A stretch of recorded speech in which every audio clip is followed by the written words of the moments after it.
Okay, so we are starting atomic structure today. एक atom में 3 सब एटॉमिक पार्टिकल्स होते हैं. We have protons, we have electrons,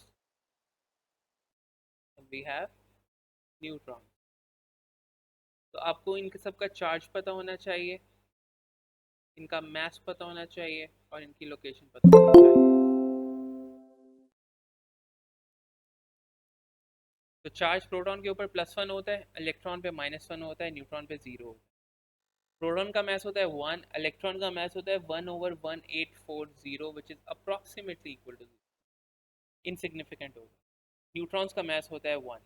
और लोकेशन की बात करें तो प्रोटॉन होता है न्यूक्लियस में और इलेक्ट्रॉन होता है शेल्स के अंदर और न्यूट्रॉन होता है अगेन न्यूक्लियस के अंदर. क्योंकि प्रोटॉन और न्यूट्रॉन दोनों कहाँ पे होते हैं? न्यूक्लियस के अंदर. इस वजह से इनका एक और नाम लिया जाता है. We also call protons and neutrons as nucleon, क्योंकि ये दोनों न्यूक्लियस के अंदर होते हैं. We call them nucleon. ठीक हो गया? अच्छा, अब आप देखो कि इलेक्ट्रॉन का जो भी, एक एटम का जो भी मास है वो उसके प्रोटॉन और न्यूट्रॉन की वजह से. तो अगर आप देखो इलेक्ट्रॉन का इनसिग्निफिकेंट मास, आप ये नहीं कह सकते कि इलेक्ट्रॉन का मास 0 है. आप ये कहते हो कि इलेक्ट्रॉन का मास जो है वो अप्रॉक्सीमेटली 0 है या 1840. ठीक है, आगे चलते हैं. तो बेसिकली जो भी एक मास होगा एटम का, वो किसकी वजह से होगा? प्रोटॉन्स और न्यूट्रॉन्स की. और उसके लिए हम एक टर्मिनोलॉजी यूज करते हैं. We call that atomic mass. Atomic mass क्या होता है? प्रोटॉन्स और न्यूट्रॉन्स. एटॉमिक मास के लिए हम you can simply write approximately equal to 0. Atomic mass को हम मास नंबर भी कहते हैं और एटॉमिक, और इसको हम न्यूक्लियन नंबर.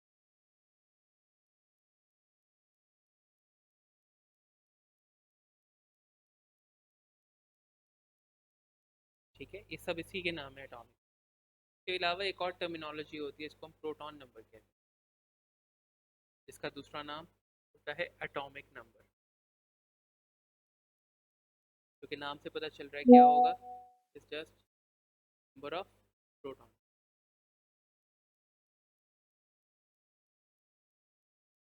ओके, तो एटॉमिक मास प्रोटॉन और न्यूट्रॉन है. एटॉमिक नंबर क्या है? Just proton. अगर एक एलिमेंट हो ना, आपके पास आपको कोई एलिमेंट नजर आए, लेट से कोई एलिमेंट लिखता हूँ मैं, लिथियम 7 और 3, इस तरह से लिखा होता है पीरियोडिक टेबल के अंदर. एक नंबर बड़ा होता है और एक नंबर छोटा होता है. जो बड़ा नंबर होता है ना, वो क्या होता है? हमेशा एटॉमिक मास. जो बड़ा नंबर होता है वो क्या होता है? Atomic mass. ये बहुत बच्चे गलती कर लेते हैं.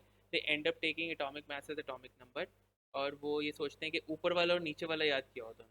आप इस तरह से याद नहीं करो. आप याद करो कि जो बड़ा नंबर है वो एटॉमिक मास है, जो छोटा नंबर है वो एटॉमिक नंबर. ऑब्वियस सी बात है ना, एटॉमिक नंबर के अंदर सिर्फ प्रोटॉन्स है. एटॉमिक मास में प्रोटॉन्स भी हैं और न्यूट्रॉन्स भी हैं. तो obviously atomic mass is going to be bigger. तो अगर मुझे इसके प्रोटॉन्स निकालने हैं तो इसके प्रोटॉन्स कितने हैं? जिसका एटॉमिक नंबर है वो इसके प्रोटॉन्स हैं 3. इलेक्ट्रॉन्स कितने?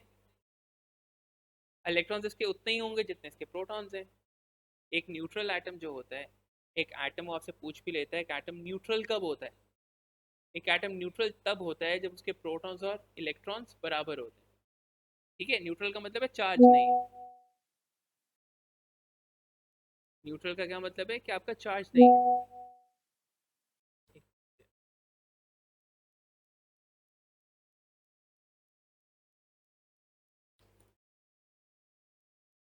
ओके, तो इलेक्ट्रॉन्स भी कितने होंगे? 3. अब न्यूट्रॉन्स कैसे निकालेंगे हम?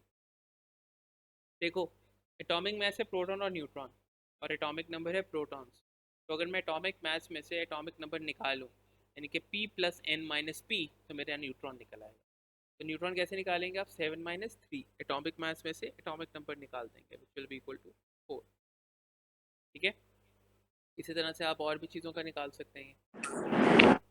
क्लोरीन ले लो, 35 17. प्रोटॉन्स कितने होंगे इसके? 17. इलेक्ट्रॉन उतने ही होंगे जितने प्रोटॉन्स हैं, और न्यूट्रॉन्स कितने होंगे? 35 माइनस 17, 18। ठीक है, ये इस तरह से हम सब एटॉमिक पार्टिकल्स निकालते हैं। ठीक है, अब अब अगर चार्ज का क्या सीन होता है वो भी देखो। इलेक्ट्रॉन होते हैं नेगेटिव, सही बात है, इलेक्ट्रॉन होते हैं नेगेटिव। जब वो एटम में से चले जाते हैं तो एटम क्या हो जाता है? पॉजिटिव। ठीक है, इलेक्ट्रॉन होते हैं नेगेटिव, जब वो एटम से चले जाते हैं तो उनके ऊपर चार्ज क्या आ जाता है? पॉजिटिव। जब अब लिथियम का चार्ज होता है +1, 7 और 3। अब ये +1 का क्या मतलब है? +1 का मतलब ये नहीं है कि एक इलेक्ट्रॉन बढ़ गया, +1 का मतलब ये है कि एक इलेक्ट्रॉन कम हो गया। तो अगर अब मैंने इसके सब एटॉमिक पार्टिकल्स लिखे हैं तो मैं कैसे लिखूंगा? इसमें प्रोटॉन्स कितने हैं? 3। अब इलेक्ट्रॉन्स जो हैं वो मैं, अक्सर बच्चे क्या करते हैं, 3 + 1 4। तो ऐसा नहीं होता। +1 का मतलब ये है कि एक इलेक्ट्रॉन कम हो गया, एक इलेक्ट्रॉन कम हो जाएगा तो ये क्या आएगा? इलेक्ट्रॉन आएंगे 2, न्यूट्रॉन वही रहेंगे। 7 - 3 4। तो जब ये चार्ज आता है ना, तो सिर्फ इलेक्ट्रॉन बदलते हैं और कुछ भी नहीं बदलता। ये जो चार्ज पार्टिकल्स बनते हैं इनको हम आयंस कहते हैं। ठीक है, वो मैं आगे फर्दर इलेबोरेट कर दूंगा। इसी तरह से क्लोरीन को लूँ, अगर मैं, क्लोरीन के ऊपर चार्ज होता है -1।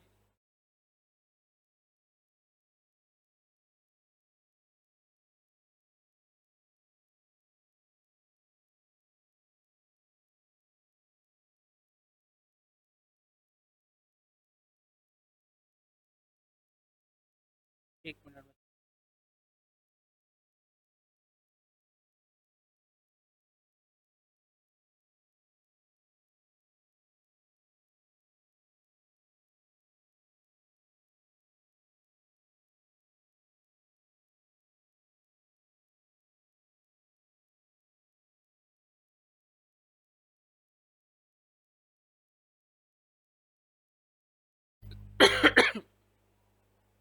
मैं क्या बता रहा था? अच्छा, क्लोरीन के ऊपर -1 चार्ज आता है। अब -1 का क्या मतलब है? अब मैंने इसके प्रोटॉन्स, इलेक्ट्रॉन्स, न्यूट्रॉन्स निकालने हैं, तो मेरे पास प्रोटॉन कितने हैं? वही जो पहले थे, 17। इलेक्ट्रॉन कितने हैं? अब बच्चे करते थे 17 - 1 16, which is wrong. You need to understand it conceptually. -1 का मतलब है एक इलेक्ट्रॉन ज्यादा हुआ है, तो इलेक्ट्रॉन कितने रह जाएंगे? 18। और न्यूट्रॉन्स कितने होंगे? 35 - 17, 18। ठीक है, तो ये जो चार्ज एटम्स होते हैं ना, जिनके ऊपर चार्ज आते हैं, इसका मतलब ये होता है कि चार्ज आने का मतलब ये है कि इलेक्ट्रॉन और प्रोटॉन्स बराबर नहीं है। चार्ज आने का मतलब ये है कि इलेक्ट्रॉन्स और प्रोटॉन्स बराबर नहीं है। ठीक है, जब इलेक्ट्रॉन लूज होते हैं तो पॉजिटिव आइंस बनते हैं, और जो इलेक्ट्रॉन्स गेन होते हैं तो नेगेटिव आइंस बनते हैं। पॉजिटिव आइंस को हम कहते हैं cat ions. Cats are positive, तो कैट आइंस आर पॉजिटिव। और नेगेटिव आइंस को हम कहते हैं एनाइंस। ओके, तो this is the basic idea. मैं एक आध और करवा देता हूँ। नाइट्रोजन 14, 7 -3। प्रोटॉन्स कितने? 7। इलेक्ट्रॉन्स कितने होंगे? 7 - 3 4 नहीं होंगे। 3 - 3 का मतलब है 3 इलेक्ट्रॉन गेन हुए, तो कितने हो जाएंगे? 7 + 3 10। और न्यूट्रॉन होंगे इसके 7। ठीक है, तो इस सब एटॉमिक पार्टिकल्स कैलकुलेट करने आप लोगों को आने चाहिए। ठीक है, उसके बाद आती है, उसके बाद आते हैं आइसोटोप्स, बल्कि यहीं से इलेक्ट्रॉनिक कन्फिग्रेशन। अब बात करते हैं इलेक्ट्रॉनिक कन्फिग्रेशन। इलेक्ट्रॉनिक कन्फिग्रेशन क्या होती है? आप इलेक्ट्रॉन्स को अरेंज करते हैं उनके शेल्स के अंदर। पहले शेल में 2 आते हैं, दूसरे शेल में 8 आते हैं, तीसरे में भी 8 आते हैं, उसके बाद 32 आते हैं। ठीक है, लेट से मैंने 12 इलेक्ट्रॉन्स की इलेक्ट्रॉनिक कन्फिग्रेशन करनी, तो पहले शेल में कितने आएंगे? कि मैं उसकी इलेक्ट्रॉनिक कन्फिग्रेशन कर रहा हूँ 12 इलेक्ट्रॉन्स की। पहले शेल में आएंगे 2, दूसरे में आएंगे 8, तीसरे में आएंगे 2। ठीक है, अगर मैंने 16 इलेक्ट्रॉन्स की इलेक्ट्रॉनिक कन्फिग्रेशन करनी है, तो पहले शेल में आएंगे 2, बाकी 14 आगे चले गए, दूसरे शेल में आएंगे 8, बाकी 6 आगे चले गए, तीसरे में आएंगे 6। अगर इलेक्ट्रॉन्स हैं आपके पास 20, you have 20 electrons electronic configuration, उसमें क्या करोगे? पहले में 2, 18 आगे चले गए, दूसरे में 8, 10 आगे चले गए, तीसरे में भी 8, और 2 रह गए वो आगे उसमें, तो ये उसकी इलेक्ट्रॉनिक कन्फिग्रेशन हो। अगर मैंने इनकी इलेक्ट्रॉनिक कन्फिग्रेशन करनी हो यहाँ से, जो मैंने अभी बनाए थे, तो कैसे करूँगा? अब अगर मुझे इस क्लोरीन की करनी थी इलेक्ट्रॉनिक कन्फिग्रेशन, तो क्या होगी? 2, 8 और 7। तो इस तरह जब एलिमेंट्स आते हैं तो पहले देखते हैं आप उनके इलेक्ट्रॉन्स हैं कितने। लिथियम के कितने? 3 है, इलेक्ट्रॉनिक कन्फिग्रेशन होगी 2, 1। लिथियम +1 के कितने? 2 है, तो इलेक्ट्रॉनिक कन्फिग्रेशन क्या होगी? 2 ही। क्लोराइड के कितने? 18, तो इलेक्ट्रॉनिक कन्फिग्रेशन क्या होगी? 2, 8 और 8।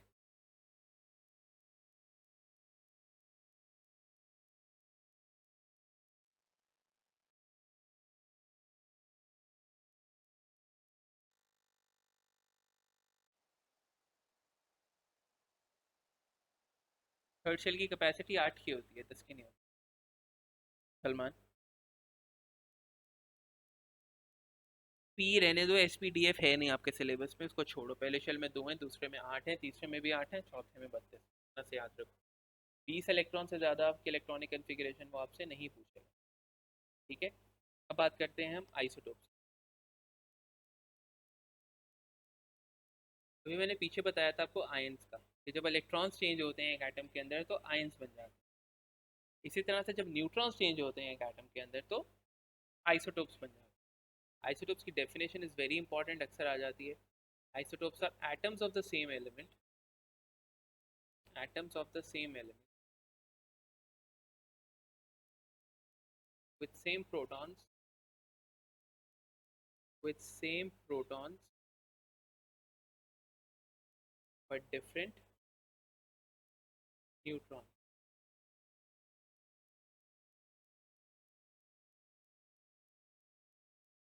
ठीक है, यानी कि अगर लेट्स से हाइड्रोजन के आइसोटोप्स हैं 3 मेरे पास, H11, H21, H31। ठीक है, अगर आप देखो ये सारे हाइड्रोजन ही हैं, इनके प्रोटॉन सेम है, कभी प्रोटॉन 1 है, सबके प्रोटॉन्स 1 है, लेकिन चेंज क्या हो रहे हैं इसके? न्यूट्रॉन्स। इसमें न्यूट्रॉन्स कितने हैं? 1 -1 0, इसमें न्यूट्रॉन्स हैं 2 -1, इसमें न्यूट्रॉन्स हैं 3 -1 2। ठीक है, तो neutrons keep on changing and protons remain the same. Almost जितने भी एलिमेंट्स हैं ना आपके पीरियोडिक टेबल, ऑलमोस्ट जितने भी, वो सब उनके एटम्स जो है ना वो डिफरेंट न्यूट्रॉन्स के साथ होते हैं। तो जब हम उनका मैथ लेते हैं, अब अगर क्लोरीन का अगर आप मैथ देखो ना पीरियोडिक टेबल में 35.5 है, और हम बड़े मजे से कह देते हैं कि वो एटॉमिक मैथ है उसका। और एटॉमिक मैथ तो हमने अभी का देखा है कि एटॉमिक मैथ क्या होता है? Protons plus neutrons. तो प्रोटॉन्स प्लस न्यूट्रॉन 35.5 कैसे हो सकते हैं? कि 0.5 कहाँ से आ गया? आधा प्रोटॉन आधा न्यूट्रॉन तो नहीं हो सकता ना। तो हम क्या करते हैं बेसिकली, एक एलिमेंट के जितने भी आइसोटोप्स एग्जिस्ट करते हैं उनकी एवरेज निकाल देते हैं। एक एलिमेंट के जितने भी आइसोटोप्स एग्जिस्ट करते हैं उनके मैसेज की एवरेज निकाल लेते हैं। लाइक अगर देखो आप, तो H11 वाला भी है, H21 वाला भी है, H31 वाला भी। H31 वाला is going to be the heaviest, सबसे भारी ये होगा क्योंकि इसमें न्यूट्रॉन ज़्यादा है, और सबसे हल्का ये वाला होगा। ठीक है, ये लाइटेस्ट होगा। तो इसमें एक में न्यूट्रॉन कोई भी नहीं है। सही है, तो इन सब के मैसेज को की हम एवरेज लेते हैं। तो अब इसी तरह से लेट से क्लोरीन को देखें अगर हम, ये न्यूली ऐड हुआ है 50-70 के अंदर। क्लोरीन के 2 आइसोटोप्स होते हैं, Cl3517, Cl3717, और इनकी परसेंटेजेस भी वेरी करती हैं आइसोटोप्स की नेचर। कुछ आइसोटोप ज़्यादा अमाउंट में होते हैं, कुछ आइसोटोप्स कम अमाउंट। मैथ दोनों प्रोटॉन और न्यूट्रॉन पे डिपेंड करता है, इलेक्ट्रॉन पे डिपेंड नहीं करता। इलेक्ट्रॉन्स जो हैं वो केमिकल प्रॉपर्टीज डिसाइड करते हैं एक एलिमेंट की। अच्छा, तो क्लोरीन के 2 आइसोटोप्स हैं। जो 35 वाले हैं ना वो 75% होता है नेचर, और जो 37 वाला है वो 25%। वो इस तरह से आपको बता देते और आपको कहते हैं रिलेटिव एटॉमिक मास निकाल दो। क्या निकाल दो? रिलेटिव एटॉमिक, या AR। तो आप क्या करते हो? आपने सिंपली क्या करना होता है, इनके इंडिविजुअल मैसेज को मल्टीप्लाई करना होता है गिवन परसेंटेजेस के साथ। ठीक है, 35 × 75, 35 × 75 plus 37 × 25 and you divide that bye 100, तो ये आपका क्या आ जाता है 35 तो बेसिकली 35.5 ऐसे आता है। सही है, तो इस तरह से आइसोटोप्स गिवन होते हैं आपको और कैलकुलेट करते हैं।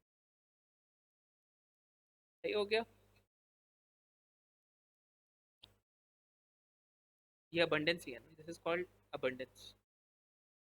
ये जो परसेंटेजेस होती हैं इनको हम कहते हैं आइसोटोप्स की अबंडेंस। ठीक है, और मैसेज आपको इस तरह से एलिमेंट्स में से मिल जाएंगे, इनको आइसोटोपिक मैसेज कहते हैं, और ये अबंडेंस। तो मैसेज को इंडिविजुअली मल्टीप्लाई करते हैं और ऐड कर देते हैं डिवाइड बाय 100। मॉलिक्यूलर मैथ्स पे आके बात कर लेंगे। अच्छा, ये हो गया हमारा एटॉमिक स्ट्रक्चर। जल्दी से इसके पास पेपर्स कर लेते हैं।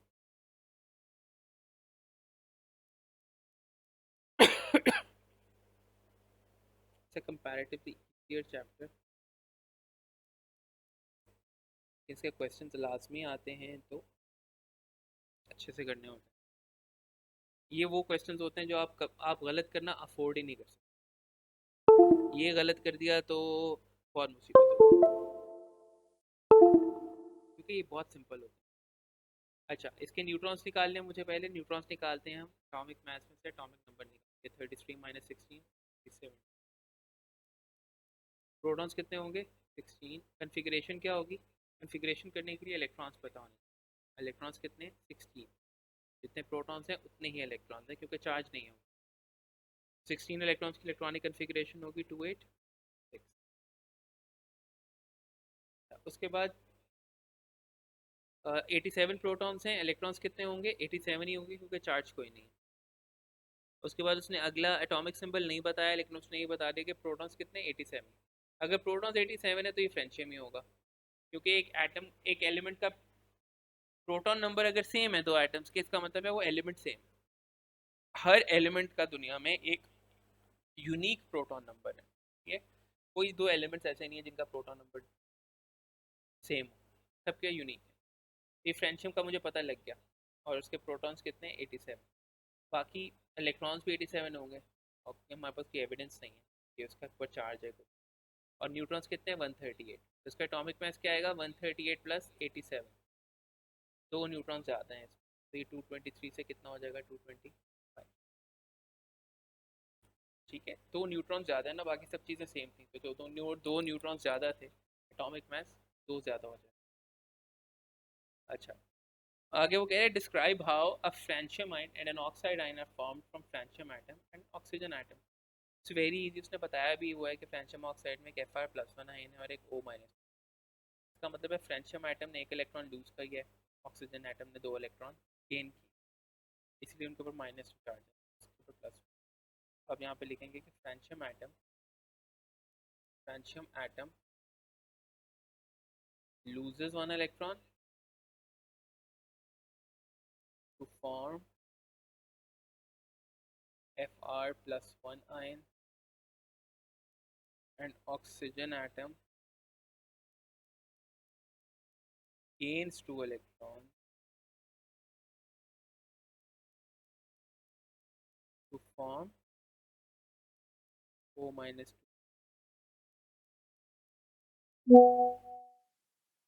दैट्स फाइन, बट वो पॉइंट ये नहीं है, इसको मार्क्स मिल जाएंगे। ने वो लिखना है उस तरह से भी लिख सकते। अच्छा, आगे वो कह रहे हैं what is the nucleon number for F. Nucleon number का मतलब होता है एटॉमिक मास, यानी कि प्रोटॉन्स प्लस न्यूट्रॉन्स। एफ का न्यूक्लियर नंबर क्या होगा, प्रोटॉन्स प्लस न्यूट्रॉन्स 22 + 18 40। अच्छा, explain why A is a neutral particle. ये बच्चे बहुत गलत करते हैं।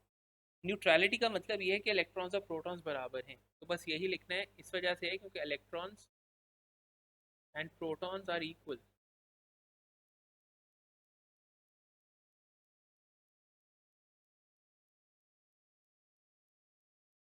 विच particular isotopes of the same element.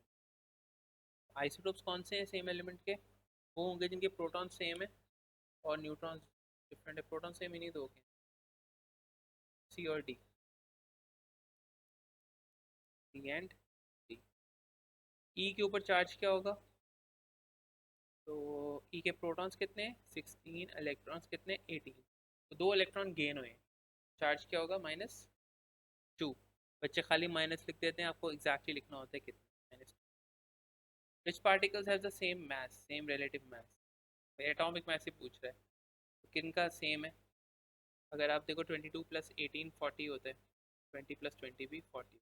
Protons और न्यूट्रॉन्स को ऐड करोगे तो एफ और जी का सेम होता है, सेम एटॉमिक। अच्छा, हाँ, इसको टेबल फिल करना है। इसके ऊपर चार्ज +1, न्यूट्रॉन पे 0, इलेक्ट्रॉन पे का मास होता है 1/1840, या अप्रॉक्सीमेटली इक्वल टू 0। प्रोटॉन का मास होता है 1। अच्छा, ए का न्यूक्लियर, अब मैं इसका और कुछ नहीं करवा रहा, मैं ये करवा रहा हूँ, can explain why particle B is a negative ion. अब बच्चे ये गलत कर रहे हैं, उनको पता नहीं होता है कि क्या लिखना है। पार्टिकल बी नेगेटिव क्यों है? कोई भी आयन नेगेटिव क्यों है? कोई भी आयन नेगेटिव इस वजह से है क्योंकि उसमें इलेक्ट्रॉन प्रोटॉन से ज़्यादा है। ठीक है, कि इलेक्ट्रॉन्स प्रोटॉन से ज़्यादा है, तभी वो नेगेटिव आयन है। अब बी देखो कितने ज़्यादा हैं, वो भी देख लो। बी में इलेक्ट्रॉन्स 54 हैं, प्रोटॉन्स 53 हैं, तो एक इलेक्ट्रॉन ज़्यादा है। तो यहाँ पे आप बता दोगे कि B has one more electron than proton.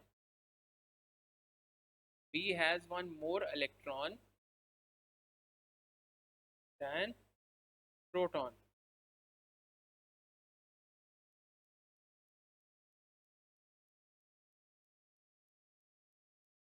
Yes, you can write it has gained an electron.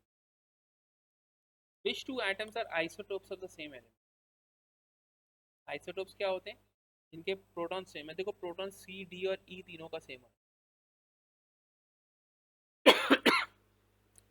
Neutrons किसके डिफरेंट आ रहे हैं? न्यूट्रॉन सी और ई में भी डिफरेंट हैं और डी और ई में भी डिफरेंट है। आप चूज कौन सा करोगे? चूज करेंगे आप सी और ई। क्यों? क्योंकि आपके आइसोटोप्स जब आप डिस्कस कर रहे हो तो आपके सिर्फ न्यूट्रॉन्स बदलने चाहिए, आपके इलेक्ट्रॉन्स नहीं बदलने चाहिए। ठीक है, एक दफा में एक ही चीज बदलती है ना। अगर इलेक्ट्रॉन बदलते हैं तो आयंस बनते हैं, और अगर न्यूट्रॉन बदलते हैं तो आइसोटोप्स बनते हैं, दोनों नहीं बदलेंगे। तो आपके सी और ई होंगे क्योंकि उनके प्रोटॉन सेम है और न्यूट्रॉन्स डिफरेंट हैं और इलेक्ट्रॉन्स भी सेम है। तो आपका क्या होगा ये? सी और ई, because they have same protons and electrons but different neutrons। बाकी स्ट्रेट फॉरवर्ड है बस। अच्छा आगे, taking a 3 to 4 minute break. Break ले लो, पानी शानी पी लो, मैं भी पानी पी गया। यार खाली जीरो नहीं लिखा कर, देख लो अगर मार्किंग स्कीम में कहीं पे लिखा हुआ है जीरो लिख लो। जीरो का मतलब ये है कि zero maths, you need to understand what does zero maths mean. Zero maths का मतलब ये है कि कोई चीज़ एग्जिस्ट नहीं करती दुनिया में। अगर किसी चीज़ का मैथ्स जीरो है दैट मीन्स, ठीक है ना, तो अप्रॉक्सीमेटली इक्वल टू जीरो लिख दिया करो, बेटर आंसर। सही है। 2 मिनट का ब्रेक ले रहा हूँ, बस मैं पानी पी के आ रहा हूँ, उसके बाद फिर बॉन्डिंग शुरू कर।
ओके बच्चों, अब हम स्टार्ट करें बॉन्ड।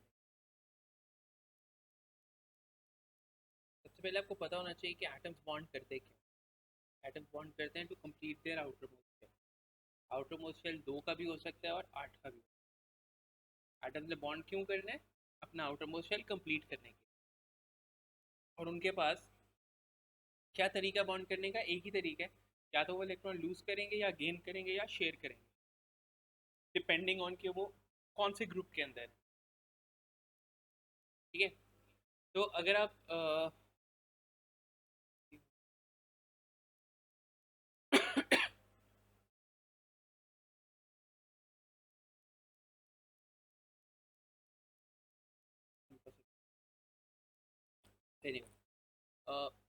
इतना आप लोगों को होपफुली पता होगा कि ग्रुप 1 के जो एलिमेंट्स होते हैं उनके आउटर मोस्ट में एक इलेक्ट्रॉन होता है। वैलेंस इलेक्ट्रॉन्स की बात कर रहा हूँ, आउटर मोस्ट। ग्रुप 1 के जितने एलिमेंट्स होते हैं उनके आउटर मोस्ट में एक इलेक्ट्रॉन होता है। ग्रुप 2 में 2 इलेक्ट्रॉन्स होते हैं आउटर मोस्ट में। ग्रुप 3 में आउटर मोस्ट में 3 इलेक्ट्रॉन्स होते हैं। ग्रुप 4 में आउटर मोस्ट में 4 इलेक्ट्रॉन्स होते हैं। ग्रुप 5 में आउटर मोस्ट में 5 इलेक्ट्रॉन्स होते हैं। ग्रुप 6 में आउटर मोस्ट में 6 इलेक्ट्रॉन्स होते हैं। 7 में आउटर मोस्ट में 7 इलेक्ट्रॉन्स होते हैं। ग्रुप 8 में आउटर मोस्ट में 8 इलेक्ट्रॉन। ठीक है, 8 को वैसे जीरो कहते हैं, ग्रुप जीरो है, नोबल गैस का। इनमें 2 भी होते हैं और 8 भी होते हैं, कहते हैं ग्रुप में 2 भी होते हैं और 8 होते हैं, कंप्लीट होता है। तो ये ग्रुप, ये आपसे पूछ भी लेते हैं कि ग्रुप नंबर एक्चुअली आपको बताता क्या है। तो आपको पता होना चाहिए ग्रुप नंबर आपको क्या बताता है। Group number tells you about the number of valence electrons. Group number tells you about the number of valence electrons. तो इसी हिसाब से होता है। अब देखो, ग्रुप 1 के आउटर मोस्ट में एक इलेक्ट्रॉन, इसको अपना आउटर मोस्ट शेल कंप्लीट करने के लिए 2 तरीके हैं इसके पास। या तो ये 7 इलेक्ट्रॉन गेन करे तो इसका 8 का पूरा हो जाएगा, या ये एक इलेक्ट्रॉन लूज कर ले और जिसका पीछे वाला शेल होगा उसको आउटर मोस्ट बना ले, जो कि कंप्लीट हो जाएगा। तो ग्रुप 1 के पास 2 ऑप्शन हैं, या तो वो एक इलेक्ट्रॉन लूज कर ले या वो 7 इलेक्ट्रॉन गेन करे। तो ऑब्वियसली वो एक इलेक्ट्रॉन लूज करना पसंद करता है, उसके लिए कन्वीनियंट ही है। जब वो एक इलेक्ट्रॉन लूज करता है तो उसके ऊपर चार्ज आ जाता है +1। इस वजह से ग्रुप 1 सारों के ऊपर चार्ज क्या होता है? +1। ग्रुप 2 में आउटर मोस्ट में 2 इलेक्ट्रॉन हैं, इसके पास भी 2 ऑप्शन हैं, या तो ये 2 इलेक्ट्रॉन लूज कर ले या ये 6 इलेक्ट्रॉन गेन करे। तो 2 इलेक्ट्रॉन लूज करना है इसके लिए ज़्यादा कन्वीनियंट है, तो ये 2 लूज करेगा, चार्ज क्या आ जाएगा? +2। ग्रुप 3 पे चार्ज क्या आ जाएगा? इसीलिए +3। इसके लिए 3 इलेक्ट्रॉन लूज करना आसान है, ना कि 5 गेन करना।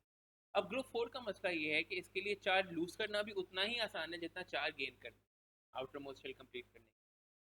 तो ये एक्चुअली लूज या गेन करता ही नहीं है, ये सिर्फ शेयर करता है। ये बात करेंगे हम जब हम कोवेलेंट में आएंगे। ग्रुप 5 में देखो आउटर मोस्ट में 5 इलेक्ट्रॉन्स हैं, तो इसके पास 2 ऑप्शन हैं, या तो ये 5 लूज करे या ये 3 गेन करे। तो ऑब्वियसली ये 3 गेन करता है ग्रुप 5 के जो एलिमेंट्स, तो उनके ऊपर चार्ज क्या होगा? -3। ग्रुप 6, आउटर मोस्ट में 6 इलेक्ट्रॉन्स हैं, इनके लिए 2 गेन करना ज़्यादा आसान है, इसका चार्ज होगा -2। ग्रुप 7 का चार्ज होगा -1। जो ग्रुप 0 होता है, जो लास्ट ग्रुप होता है, उसके आउटर मोस्ट में उसका आउटर मोस्ट शेल कंप्लीट होता है, या तो उसमें 2 होते हैं या तो उसमें 8 होते हैं। ठीक है, उसका आउटर मोस्ट शेल क्या होता है? कंप्लीट होता है, तो उसके ऊपर चार्ज कुछ भी नहीं होता, उसके ऊपर चार्ज होता है 0। That's why it's called group 0। अक्सर बच्चे इसको ग्रुप 8 समझते हैं, और ग्रुप 8 से उनके जहन में आता है कि यार आउटर मोस्ट, इसके सारे एलिमेंट्स के आउटर मोस्ट शेल में 8 इलेक्ट्रॉन्स होंगे, विच इज़ नॉट ट्रू। अगर आप हीलियम देखो तो हीलियम के आउटर मोस्ट में 2 electrons. That's why it's better to call this group 0। Okay, इससे आपको ये नहीं लगता कि यार एटलीस्ट के इसमें 8 इलेक्ट्रॉन सारे सारे एलिमेंट। तो हीलियम में 2 इलेक्ट्रॉन होते हैं, उसका आउटर मोस्ट शेल 2 इलेक्ट्रॉन। इस बात को याद रखो। अच्छा, अब ये देखो ग्रुप 1, 2 और 3 के जो एलिमेंट्स होते हैं ना, रफली कोर्सली मैं इसको क्लासिफाई कर रहा हूँ, ये क्या होते हैं? मेटल। तो अगर आप देखो तो मेटल सारे क्या करते हैं? Want to lose electron, want to lose electron, they will form positive ion, they will lose electrons and form positive ions। और जो रिमेनिंग जितने भी हैं ये सारे नॉन मेटल। सारे क्या हैं हमारे 4 5 6 7 0 सारे क्या हैं हमारे ऑल नॉन। अगर इनको देखो आप लार्जली ये लोग क्या करते हैं, they want to gain electron. Group zero को छोड़ के ग्रुप जीरो वैसे ही रिएक्ट करता है और ये क्या बनाते हैं, नेगेटिव। ठीक है। ग्रुप फोर नॉन मेटल है लेकिन इलेक्ट्रॉन गेन नहीं करते, नॉन मेटल्स के क्लासीफाई कर। तो देखो लार्जली अगर देखें तो metal want to lose electrons and non metals want to gain electron. तो are they a match made in heaven. Like metals को इलेक्ट्रॉन लूज करने हैं, नॉन मेटल्स को इलेक्ट्रॉन गेन करने हैं, तो वो आपस में बॉन्ड कर लेंगे। तो ग्रुप वन टू थ्री का कोई मेटल उठाओ, ग्रुप फाइव सिक्स सेवन के नॉन मेटल के साथ ज्वाइन कर दो तो बॉन्ड करेंगे वो। मैं ग्रुप वन का एक मेटल उठाता हूँ, लेट्स से मैं मेटल उठाता हूँ, कौन सा उठाऊँ, सबसे आसान उठाता हूँ, सोडियम उठा ले। ग्रुप सेवन से एक एलिमेंट उठाता हूँ, क्लोरीन। सोडियम उठाया, क्लोरीन उठाया, सोडियम और क्लोरीन को कंबाइन कर लिया, क्या बनेगा मेरा, सोडियम क्लोराइड। सही है। ये जो मेटल और नॉन मेटल आपस में बॉन्ड करते हैं ना, ये बॉन्ड करते हैं, कैसे बॉन्ड करते हैं, मेटल इलेक्ट्रॉन लूज करता है, पॉजिटिव आयन बनाता है, नॉन मेटल इलेक्ट्रॉन गेन करते हैं, नेगेटिव आयन बनाते हैं। ये पॉजिटिव आयंस और नेगेटिव आयंस एक दूसरे को अट्रैक्ट करते हैं with electrostatic forces of attraction. और इस इलेक्ट्रोस्टैटिक फोर्स ऑफ अट्रैक्शन को आप क्या कहते हैं, we call that ionic bond. Okay.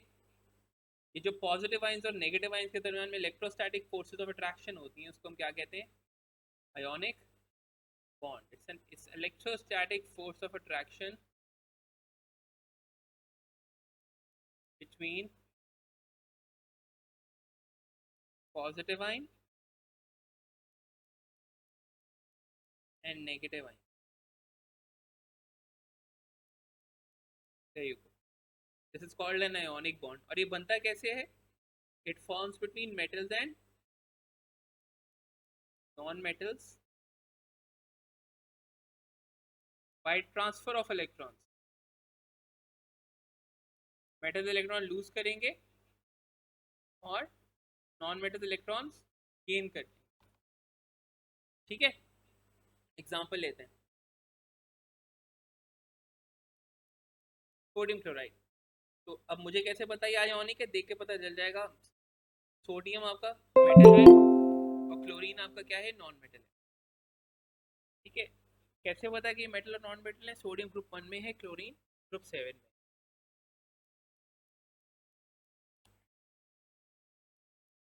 ठीक है।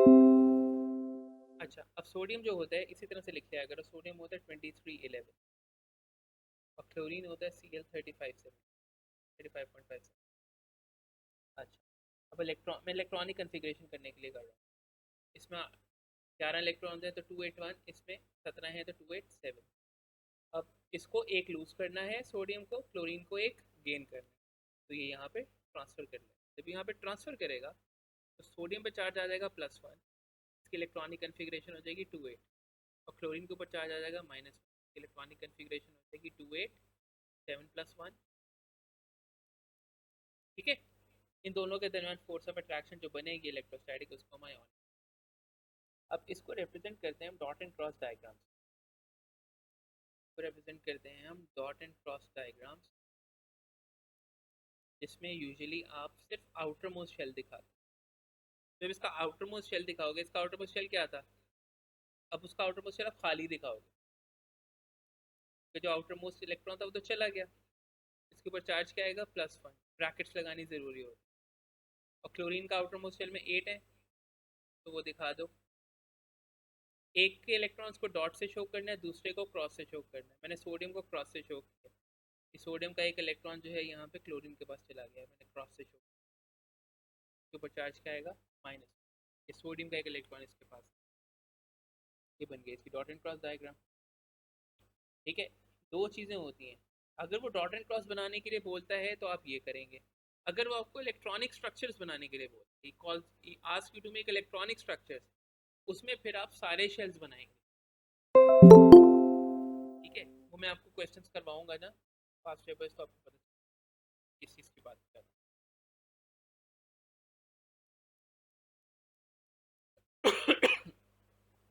अच्छा, एग्जांपल करते हैं, और एग्जांपल वन थी, और example number let's do sodium oxide. अब सोडियम ऑक्साइड का क्या सीन है? सोडियम अगेन क्या इलेक्ट्रॉनिक कन्फिग्रेशन है? 281। ऑक्सीजन होती है ग्रुप 6 के अंदर, इसमें 8 इलेक्ट्रॉन होते हैं, तो इसकी इलेक्ट्रॉनिक कन्फिग्रेशन होगी 2 और 6। अब सोडियम को एक लूज करना है, ऑक्सीजन को दो गेन करना है। अब क्या करें? अब हम ये करेंगे, हमें ऑक्सीजन का एक और एटम लेना पड़ेगा।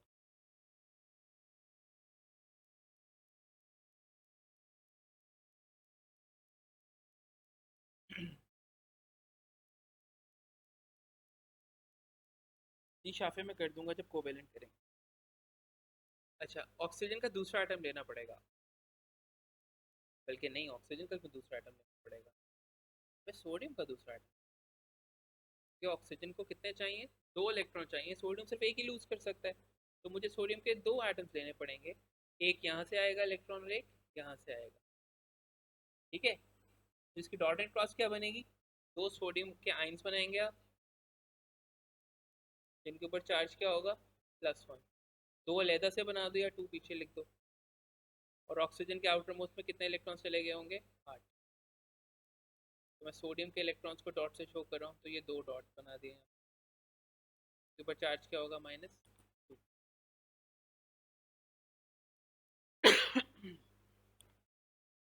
बच्चों क्लियर है? जल्दी से बता दो, कोई क्वेश्चन तुम लोगों को साथ साथ पूछते जाओ। Is it clear everyone? जल्दी से respond please.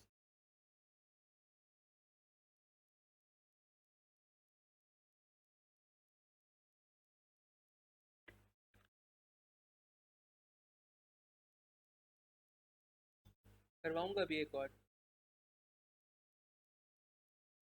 Normally ionic bonding में आंसर इक्वेशन फॉर्म में भी, इक्वेशन फॉर्म में क्यों आएगा? नहीं आता इक्वेशन। सोडियम का बनना जरूरी तो नहीं है, क्या मतलब है?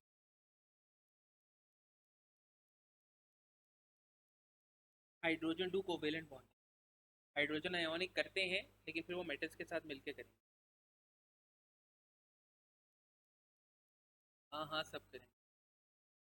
अच्छा, तो सीन ये था कि सोडियम एक इलेक्ट्रॉन लूज कर सकता है, ऑक्सीजन को दो इलेक्ट्रॉन गेन कर। सोडियम एक ही इलेक्ट्रॉन लूज कर सकता है, ऑक्सीजन को दो गेन करने हैं, तो मुझे सोडियम के दो आइटम। तो एक इलेक्ट्रॉन यहाँ से आ गया, एक इलेक्ट्रॉन यहाँ से आ गया। ठीक है, सोडियम के दो आइंस बने मेरे पास, तो दो सेपरेटली बना लो चाहे।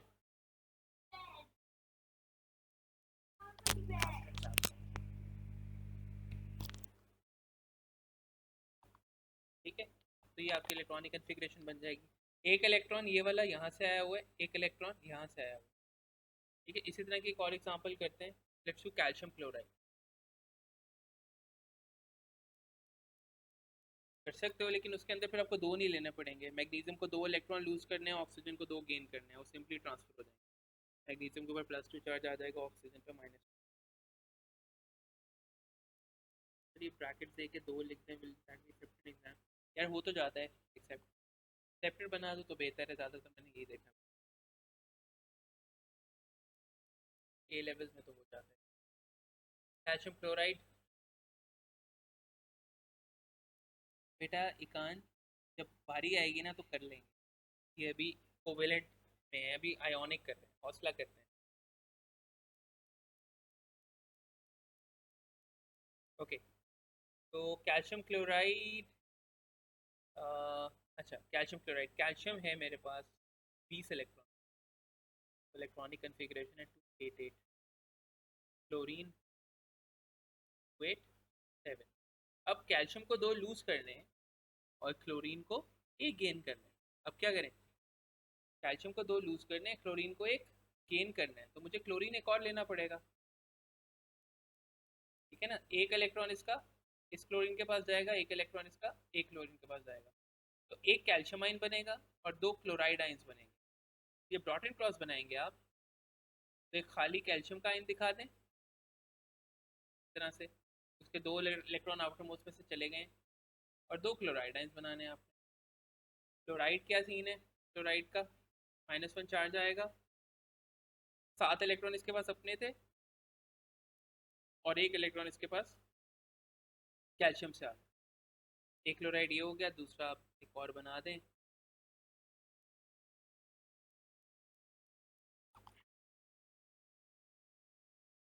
एक और बना दें। आई विश रियल में भी कॉपी पेस्ट होगा जल्दी। Is it clear? Dot and cross इनकी। I need quick responses from you all of you. देखिए 20-22 लोग बैठे हुए हैं यहाँ पे, जो 4-5 रिस्पॉन्ड करें, जल्दी से बताओ। जितना ज़्यादा इंगेज होगे उतना ज़्यादा समझ में आएगा।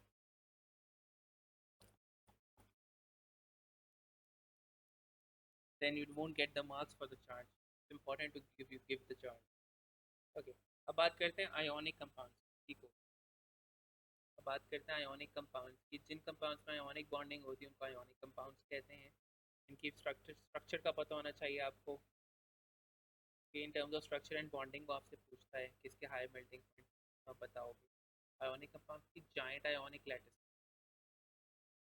लैटिस का मतलब क्या होता है? लैटिस का मतलब होता है रिपीटिंग पैटर्न।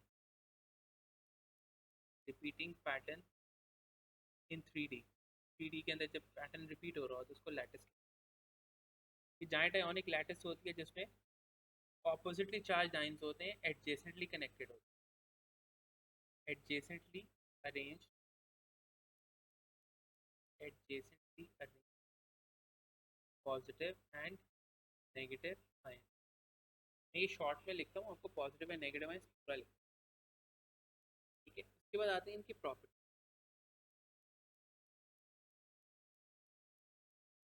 प्रॉपर्टीज का क्या सीन होता है? प्रॉपर्टी पहली इनकी ये है कि इनके मेल्टिंग पॉइंट्स हाई होते हैं। ऑब्वियसली हाई होंगे मेल्टिंग पॉइंट्स। क्यों होंगे? क्योंकि इनमें स्ट्रॉन्ग इलेक्ट्रोस्टैटिक फोर्सेज होते हैं। अच्छा एक चीज़ मैंने कर दी, इसका giant ionic lattice crystal structure होता है। स्ट्रक्चर तुमको देख के पता चल जाना, क्यूब की फॉर्म में लाइक। और पॉजिटिव और नेगेटिव आयंस एक दूसरे के सामने, हर तरफ से पॉजिटिव और नेगेटिव आयंस एक दूसरे के सामने, कहीं से भी कोई एक ही चार्ज का आयन एक दूसरे के सामने नहीं हो। क्योंकि हाई मेल्टिंग पॉइंट क्यों होते हैं? इस वजह से कि जब आपने इसको मेल्ट करना है तो आपको ये जो आयंस के दरम्यान में फोर्सेज ऑफ अट्रैक्शन है, जो इसको आयोनिक बॉन्ड्स कहते हैं, ये तोड़ने पड़ेंगे। तो they have high melting points. Why high melting points? Why? Because they have strong forces of attraction. कौन सी फोर्सेज है? Electrostatic, strong electrostatic forces of attraction, forces of attraction. In terms of structure and bonding पूछता है आपसे अक्सर, तो structure में बताओगे they have a giant crystalline lattice and strong electrostatic forces of attraction which are difficult to overcome, which are difficult to overcome. There you go. And then next property we have is conductivity. Adjacently arranged का मतलब है positive और negative ion एक दूसरे के साथ arrange हो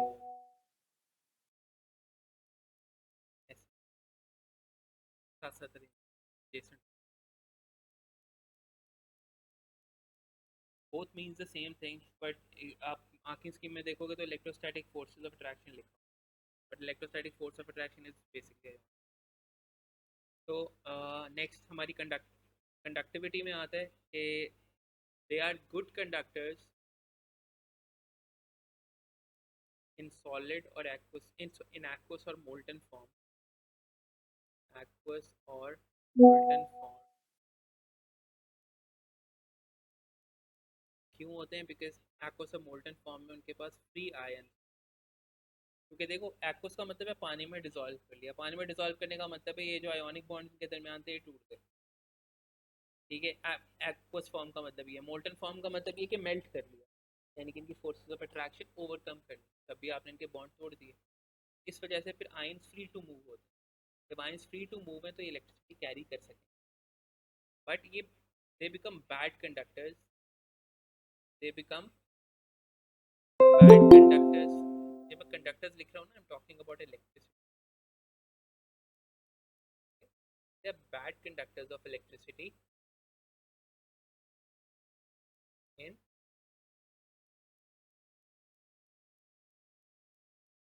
solid state. Solid state में क्यों बैड होते हैं?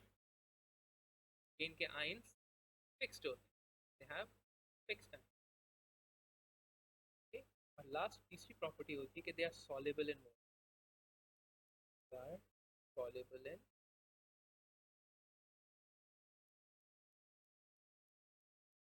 ठीक है। तो इनकी प्रॉपर्टीज हो गई। के पास पेपर देख लेते हैं। पेपर 2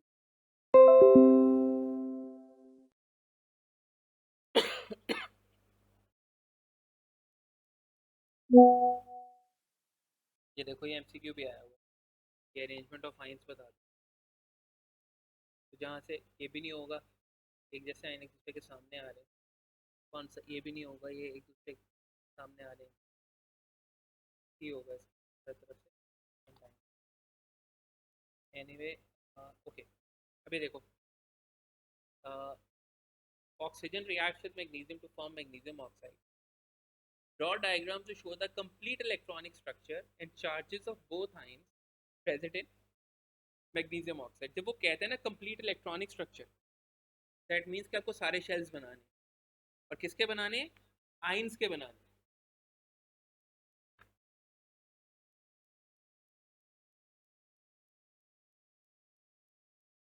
यार मोल्टन मोल्टन फॉर्म का मतलब ये है कि आपने उनको मेल्ट किया, यानी कि फोर्सेस ऑफ अट्रैक्शन ओवरकम कर ली।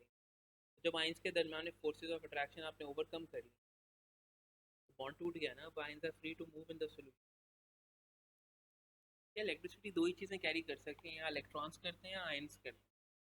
आयोनिक कंपाउंड्स में इलेक्ट्रिसिटी आयंस कैरी करते हैं, बाकी सब में इलेक्ट्रॉन्स कैरी करते हैं। अच्छा, तो मैग्नीशियम ऑक्साइड, तो ये सबसे पहले इनकी आयंस लिखो, मैग्नीशियम और ऑक्सीजन। मैग्नीशियम होता है आपका 2412, ये होता है आपका 16 8, तो इसने आयंस का पूछा हुआ।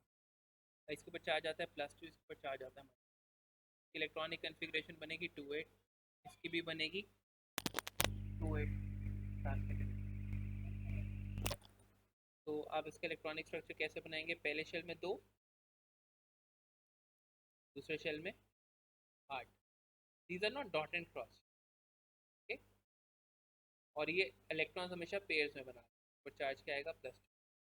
और ऑक्सीजन के पहले शेल में 2, दूसरे शेल में इसके भी 8। इसमें ये सेंसिटिविटी नहीं है कि डॉट से शो करनी है क्रॉस से शो करनी है, चार्ज बना दो बस, मैं आपको ये पता, ठीक है। इसमें सारे शेल्स आते हैं, डॉट एंड क्रॉस के अंदर फिर वैलेंस शेल आता है, अनलेस के समटाइम्स डॉट एंड क्रॉस में भी बोल देता है वो कि शो ऑल द शेल्स, के सारे दिखाने पड़ते हैं।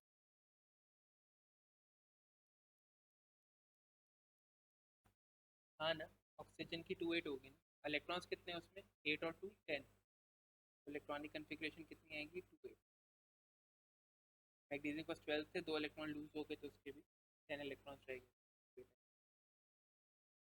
ठीक है आयान।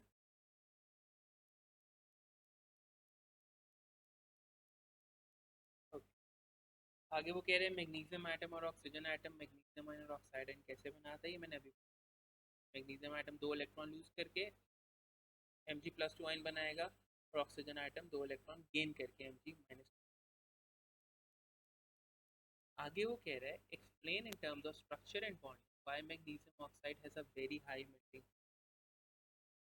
मैग्नीशियम ऑक्साइड का हाई मेल्टिंग पॉइंट क्यों है? स्ट्रक्चर और बॉन्डिंग से बताना है, तो मैग्नीशियम ऑक्साइड सबसे पहले आपने आइडेंटिफाई करना है आयोनिक है, ये पहला मेटल है। अगर एक कंपाउंड के अंदर मेटल है तो वो आयोनिक है, ठीक है। तो हाई मेल्टिंग पॉइंट क्यों होगा? स्ट्रक्चर बताओगे, it has a giant ionic lattice, ऐसे पॉइंटर्स लिखना, सेंटेंस बना, giant, it has a giant ionic lattice. और दूसरा point, strong electrostatic force, which are difficult to overcome.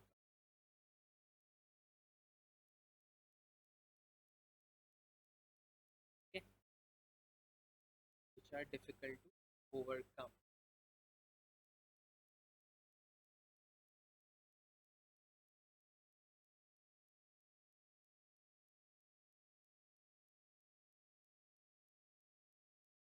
ये टेबल ने फिल करना है, ये उससे, ये पीरियोडिक उससे एटॉमिक स्ट्रक्चर से। तो +2 चार्ज है, प्रोटॉन 12 है, तो इलेक्ट्रॉन कितने रह गए? 10। एटॉमिक नंबर प्रोटॉन नंबर ही होता है, तो 12 proton 12 atomic. Mass number atomic mass होता है, प्रोटॉन 10 +12। अब ये बी आर नेगेटिव है। अब जिस तरह के टेबल आते हैं ना, उसमें आपको पीरियोडिक टेबल नहीं देखना होता, आपको ये खुद फिल करना होता है on the basis of information given, वरना गलती हो सकती है। एटॉमिक नंबर 35 है, तो प्रोटॉन्स भी कितने होंगे? -1 चार्ज है, तो इलेक्ट्रॉन्स कितने होंगे? 36, एक ज़्यादा होगा। और न्यूट्रॉन्स कितने होंगे? न्यूट्रॉन्स होंगे आपके मास नंबर, यानी कि atomic mass minus atomic number, 81 minus 35 40।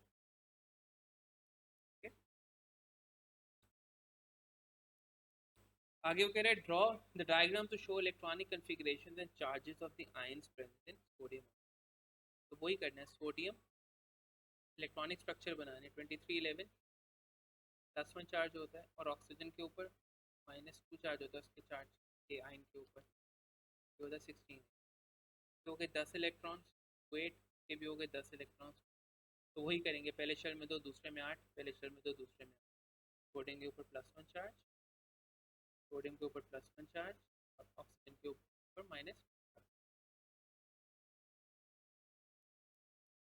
ठीक है, ये इलेक्ट्रॉन्स बना। अच्छा, explain why solid sodium oxide does not conduct. अब सोडियम ऑक्साइड क्या है? आयोनिक है। सॉलिड में क्यों नहीं करती? क्योंकि there are no free ions के नॉट। इतने ही टाइप ऑफ क्वेश्चन हैं जो आते हैं, इससे बाहर से मैंने कभी नहीं देखा पेपर 2। ठीक हो गया? Again it's a 3 minute break. We start at 6, we start 4 minutes. Okay, take a break, पानी।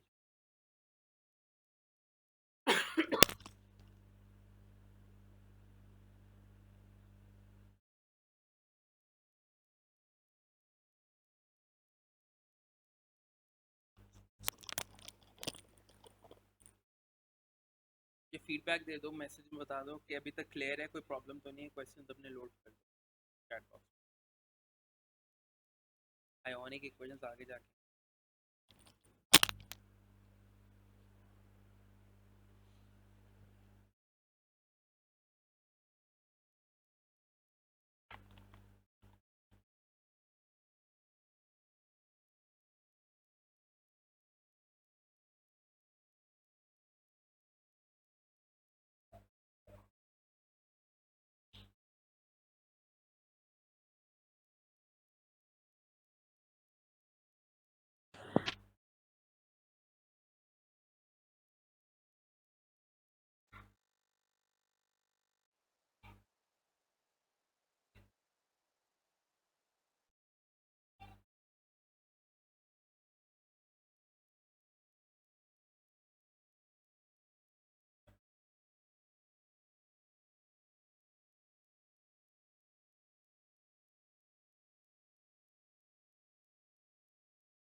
ओके जी, क्या कह रहे हो? आयोनिक स्ट्रक्चर्स मैलिएबल और डक्टाइल तो नहीं होते। नहीं, आयोनिक स्ट्रक्चर्स ब्रिटल होते हैं, टूट जाते हैं। डक्टाइल और मैलिएबल जो मेटल्स, ये ब्रिटल होते हैं। इनका सीन इस तरह से, positive ion, negative ion, positive ion, negative ion, इस तरह से ये बने हुए। के साथ होता क्या है, जब आप फोर्स लगाते हो ना, तो फोर्स लगाऊंगा ना तो ये खिसक के आगे चलेगा। तो ये खिसक के आगे जाएंगे ना, तो नेगेटिव आइन के सामने नेगेटिव आइन आ जाएगा, पॉजिटिव के सामने पॉजिटिव आ जाएगा, नेगेटिव नेगेटिव आ जाएगा। इनके दरमियान में आपस में होगी रिपल्शन। जब इनकी रिपल्शन होगी तो ये टूट जाएगा। ठीक है, आयोनिक ब्रिटल होता है।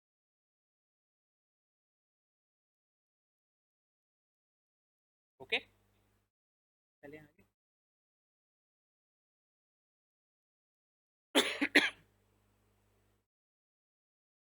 आगे चलते हैं कोवेलेंट। आपसे पूछेगा नहीं क्या आयोनिक, जो मैंने बताई। कोवेलेंट बॉन्ड, कोवेलेंट बॉन्डिंग क्या होती है? Covalent bonding, it's a type of bonding that between non metal. सबसे पहले ये बात याद रखो, it happens between non metal, और it happens by sharing of electrons. Share हो, शेयरिंग का कॉन्सेप्ट समझना बहुत जरूरी है। देखो, तुम शेयरिंग को इस तरह से समझो कि अगर एक इलेक्ट्रॉन, देखो शेयरिंग ऑफ इलेक्ट्रॉन्स का मतलब ये है कि जो एटम बॉन्ड करें वो दोनों शेयर करें। ऐसा नहीं होगा कि एक ज्यादा कर रहा होगा और एक कम शेयर कर रहा होगा। ठीक है, इलेक्ट्रॉन शेयर करने का मतलब क्या है कि अगर मैं एक शेयर कर रहा हूँ ना, इसका मतलब है मुझे एक मिल रहा है। वो जो मेरे पास एक था वो कहीं जा नहीं रहा। जब मैं एक शेयर कर रहा हूँ ना, इसका मतलब है दूसरा भी एक शेयर कर रहा है। तो अब मेरे पास दो हो गए, समझ रहे हो? अगर मैं तीन शेयर कर रहा हूँ ना, इसका मतलब ये नहीं है कि मेरे पास मेरे तीन चले गए, इसका मतलब मेरे पास तीन और आ गए। मेरे पास कितने हो गए? छः हो गए। यानी कि अगर एक एलिमेंट के आउटर मोस्ट शेल में पांच इलेक्ट्रॉन, उसको अपना आउटर मोस्ट कंप्लीट करने के लिए तीन चाहिए, तो वो तीन शेयर करेगा। कि तीन शेयर करने का मतलब ये तीन उसको मिल जाएंगे।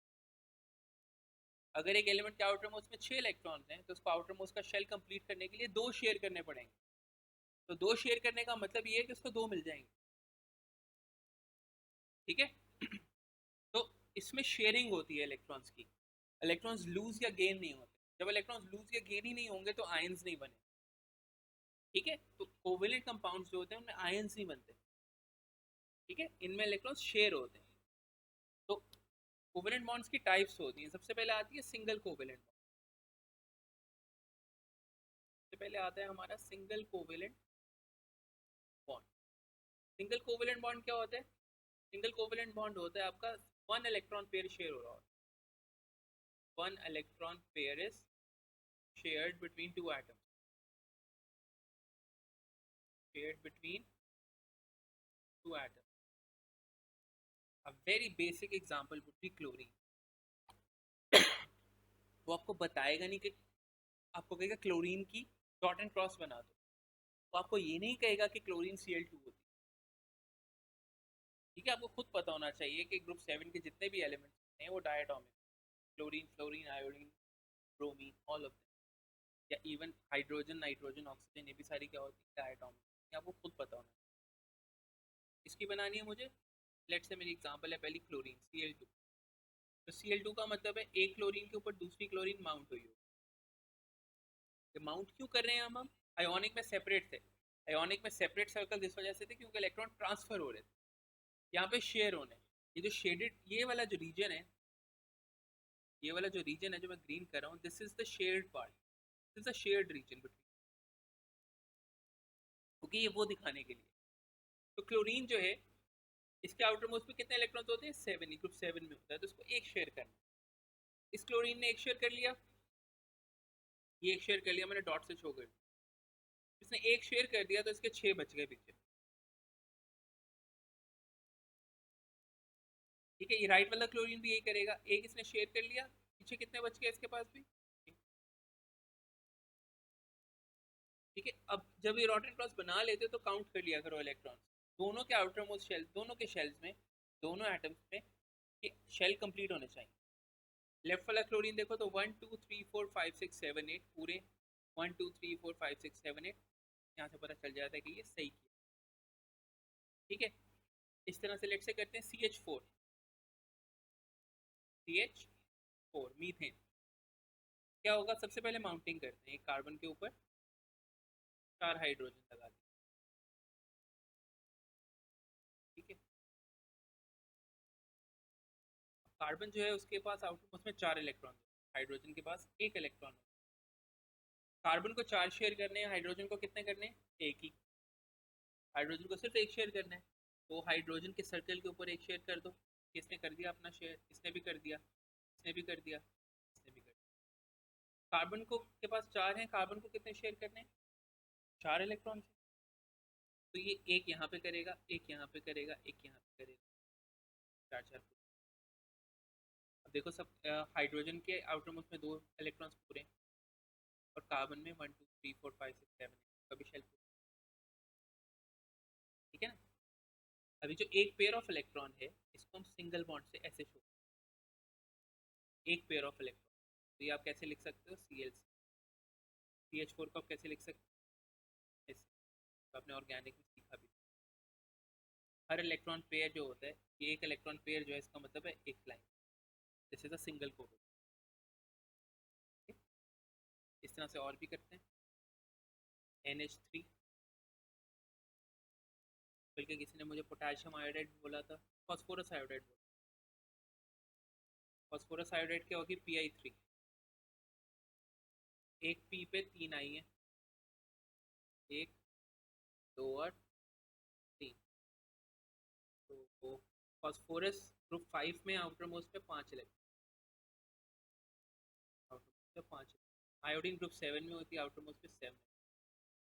आयोडीन को एक शेयर करना है, वो उसके शेयर करा दो पहले, ये इसमें शेयर कर। फॉस्फोरस को कितने शेयर करने? 5 है आउटर मोस्ट पे, 3 शेयर करने। तो एक यहाँ कर देगा, एक यहाँ कर देगा, एक यहाँ कर देगा, 2 इसको जाएंगे। ये बन गया। जिसने भी बोला था मुझे Pi3 का।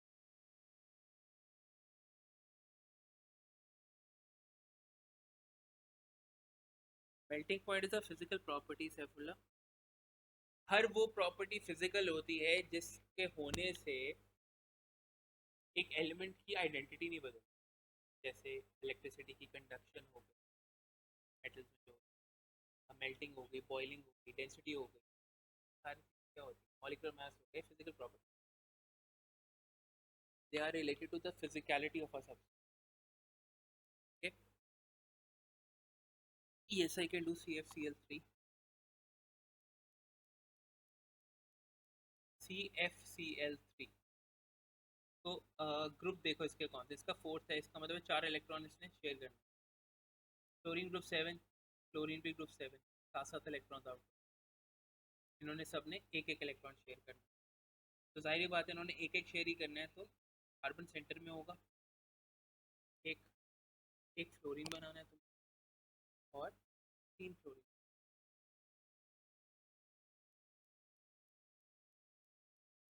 तो एक फ्लोरीन बना दो, कहीं पे भी एक फ्लोरीन बना दो। अब इन सब ने एक एक करना है फ्लोरीन फ्लोरीन में, कि मैंने एक किसी को भी डॉट ले लो, किसी को भी क्रॉस ले लो आप। ठीक है, इन सब ने एक एक शेयर कर लिया, रिमेनिंग इन सब में छः छः बचेंगे, क्योंकि इन सबके पास 7 इलेक्ट्रॉन, 6 बच गए। ये जो बच जाते हैं ये बनाने ज़रूरी होते हैं, आप लोग मिस कर जाते हैं।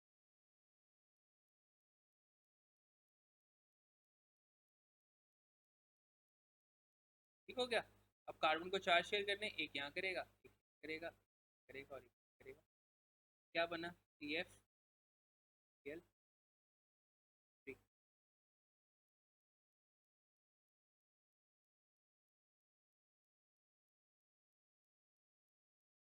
यार सारे ऑर्गेनिक कोवेलेंट बॉन्ड ही बनाएंगे, दो नॉन मेटल्स मिलेंगे तो कोवेलेंट ही बनेंगे।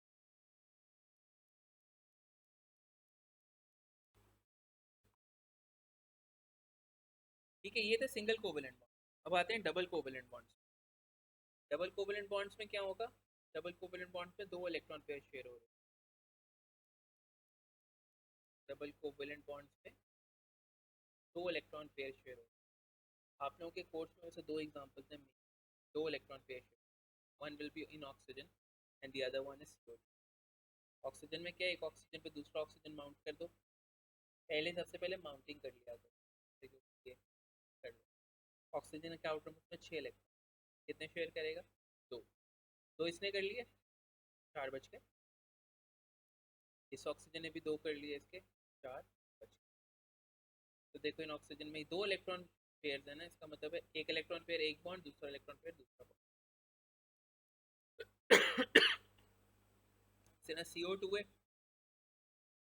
एक कार्बन पे दो ऑक्सीजन, ये किधर आ गया,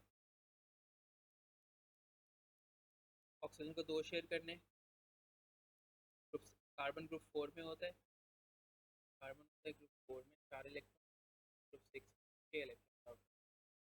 तो ऑक्सीजन को दो शेयर करने, इसने दो शेयर कर लिए यहाँ पे, इसने भी दो शेयर कर लिए यहाँ पे, कितने बच गए इनके पास, चार चार बच गए दो के पास।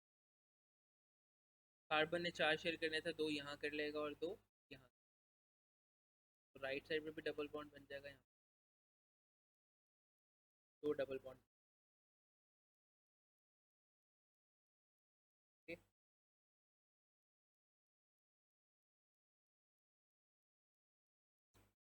उसके बाद आता है ट्रिपल कोवेलेंट बॉन्ड, बल्कि इसमें इथीन भी आता है, OH4। अब क्योंकि आपको इथीन का स्ट्रक्चर बनाना आता है, ये दो कार्बन में डबल बॉन्ड होता है और ये तो देख के डॉट एंड क्रॉस बनाना आसान हो। अब आपको पता है कि कार्बन और कार्बन के दरमियान में डबल बॉन्ड है, इसका मतलब है दो इलेक्ट्रॉन ये वाला कार्बन शेयर कर रहा होगा, दो इलेक्ट्रॉन ये वाला कार्बन। बट आपको पता है कि हाइड्रोजन हाइड्रोजन हाइड्रोजन पता ही है ना, बॉन्ड बना रहे हैं, एक एक बॉन्ड ही बना, तो you can actually do this. Organic ना आप इस तरह से कर सकते हैं, इट गेट्स वेरी इजी। ठीक है, इवन ये भी कर सकते हो, वो आपको व्हाट इफ आपको वो C2H5OH they they, let's say आपको कहे एथेनॉल की डॉट एंड क्रॉस बनाओ, कैसे बनाओगे? Just giving you basic idea, अगर एथेनॉल की डॉट एंड क्रॉस बनाने के लिए दे कैसे बनाओ? ऑर्गेनिक ही दे देगा ना तो मसला नहीं है, कि रीजन है कि इसको खोल के लिख दो। अभी हमने ऑर्गेनिक पढ़ी नहीं है, तो हम अज्यूमिंग कि थोड़ा बहुत तो तुम लोगों को याद ही होगा कि C2H5OH ऐसे होता है, राइट? तो हम इसको देख के डॉट एंड क्रॉस बना सकते हैं, इसको देख के हम डॉट एंड क्रॉस बना सकते हैं कि दो कार्बन ओवरलैप कर रहे होंगे, कर दिया उनको, फिर इस कार्बन के साथ ऑक्सीजन ओवरलैप कर रहा है, इसको भी कर दिया, इस ऑक्सीजन के साथ हाइड्रोजन ओवरलैप कर रहा है, इसको भी। ये वाला जो कार्बन है यानी कि ये वाला, इसके ऊपर दो हाइड्रोजन है, ये दो हाइड्रोजन, इसके ऊपर तीन हाइड्रोजन है, ये तीन हाइड्रोजन। ठीक है, ये क्या बन गया, C2H5OH। बाकी जहाँ जहाँ सिंगल बॉन्ड्स हैं सभी सिंगल बॉन्ड्स हैं, तो एक एक इलेक्ट्रॉन पेयर आ जाएगा सिंपली, एक एक इलेक्ट्रॉन पेयर आएगा हर जगह पे। कार्बन और हाइड्रोजन में dot and cross,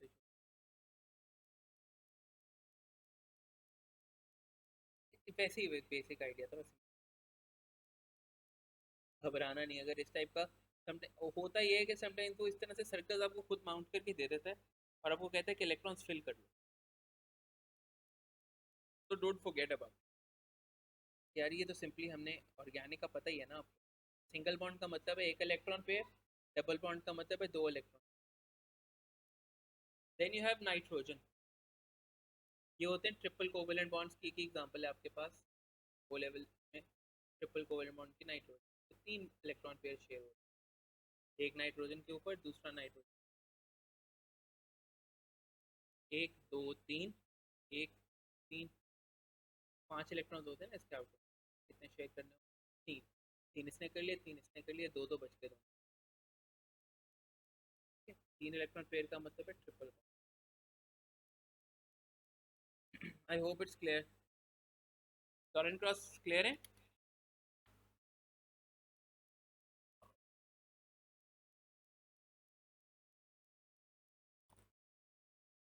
okay,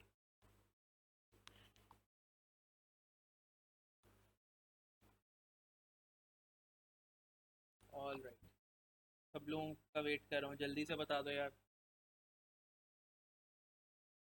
obviously carbon carbon में चार कोवेलेंट बॉन्ड ही होते हैं ना, जब तुम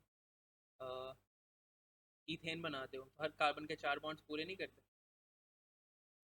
देखो सब कार्बन से चार बॉन्ड्स दोनों। ठीक है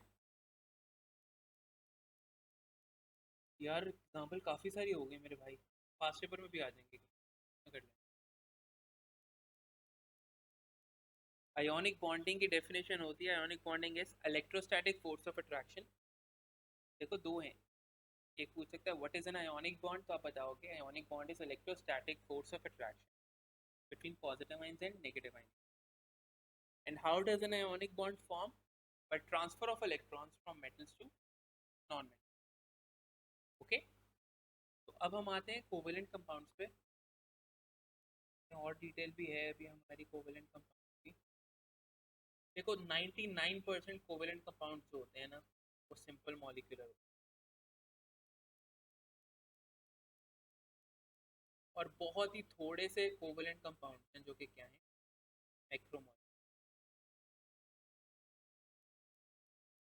ज़्यादातर सिंपल मॉलिक्यूलर। मैक्रोमॉलिक्यूलर आपके जो कोर्स में है वो तीन है। You have diamond, you have graphite, and you have sand. Sand का मतलब silicon dioxide, silicon four oxide, silica, sand, ये सब एक ही चीज़ के नाम, मल्टीपल। अब जितने लोगों की डॉट एंड क्रॉस की है ना हमने, जितनी चीज़ों वो सारी क्या थी, सिंपल मॉलिक्यूलर। ठीक है, तो सिंपल मॉलिक्यूलर की प्रॉपर्टीज जो हैं जितनी भी हम अभी लिखेंगे, वो कोवेलेंट कंपाउंड्स की प्रॉपर्टी, यानी कि अगर आपको वो स्पेसिफाई नहीं करे कि ये मैक्रो मॉलिक्यूलर है, तो आप अज्यूम करोगे कि ये सिंपल मॉलिक्यूलर, अनलेस कि वो डायमंड, ग्रेफाइट या सैंड की बात करें जिसके बारे में हमको पता है कि वो मैक्रो मॉलिक्यूलर जाइंट, आप अज्यूम यही करोगे कि वो सिंपल मॉलिक्यूलर। सिंपल मॉलिक्यूलर की प्रॉपर्टीज क्या होती हैं, exactly opposite to ionic bond. इनके लो मेल्टिंग पॉइंट्स होते हैं। क्यों होते हैं, तो इनमें वीक इंटरमॉलिक्यूलर फोर्स।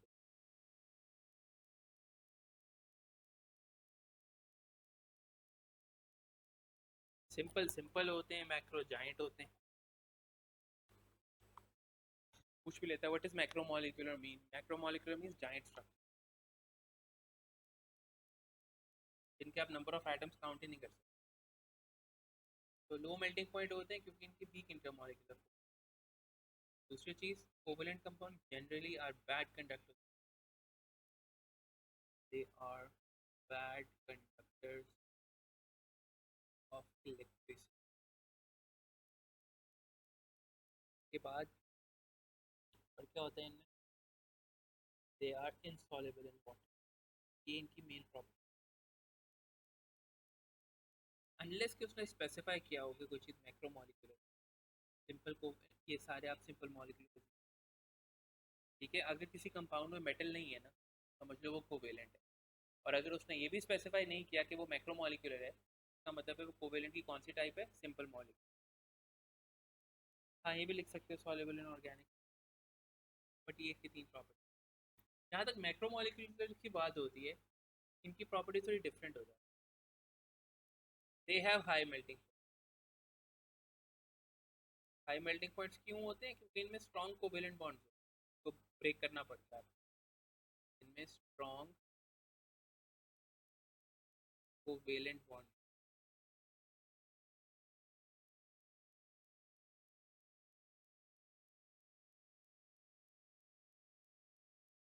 ठीक है, और दूसरी चीज़, ये भी बैड कंडक्टर्स होते हैं मैक्रोमोलिक्यूल, बैड कंडक्टर्स ऑफ। अच्छा, वो पूछ भी लेता है कि इलेक्ट्रिसिटी के बैड कंडक्टर्स क्यों हैं, तो आप बताते हो क्यों होते हैं, they have no free electron. अब आयंस की बात नहीं होगी, अब इलेक्ट्रॉन्स की बात है। सिर्फ आयोनिक में इलेक्ट्रॉन आयंस की बात होती है, बाकी सब में इलेक्ट्रॉन्स की बात होती है। When you talk about electricity in ionic compounds, you talk about ion, and when you talk about electricity in any other compound other than ionic compound, you talk about electricity. ठीक है, they are bad conductors, और I think insoluble in water। अब यहाँ पे comparison आता है हमारे, बहुत इंपॉर्टेंट है, that is the comparison of diamond and graphite. They have strong covalent bond, intermolecular force. अच्छा, अभी ये बहुत कंफ्यूजन होती है, तो अगर आप डायमंड का स्ट्रक्चर देखो ना, तो से हो, तो तीन डायमेंशन में एक्सटेंड होता है, ऑब्वियसली सही नहीं बन पा रहा, तीन डायमेंशन में एक्सटेंड हो रहा होता है। तो अगर आप देखो ना तो एक ही मॉलिक्यूल मल्टीपल उसके अंदर एक्सटेंड करता जा रहा है, तो इट इज़ नॉट पॉसिबल कि मैक्रोमोलिक्यूल के अंदर इंटरमोलिकुलर फोर्स हो। मैक्रोमोलिक्यूल के अंदर इंटरमोलिकुलर फोर्स हो नहीं सकती, क्योंकि इंटरमोलिकुलर के लिए ज़रूरी है कि एक से ज़्यादा मॉलिक्यूल्स तो हो।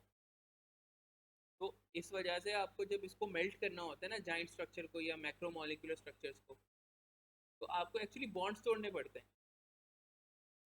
ठीक है, तो यहाँ पे आप फिर स्ट्रॉन्ग कोवेलेंट बॉन्ड्स कहते हैं।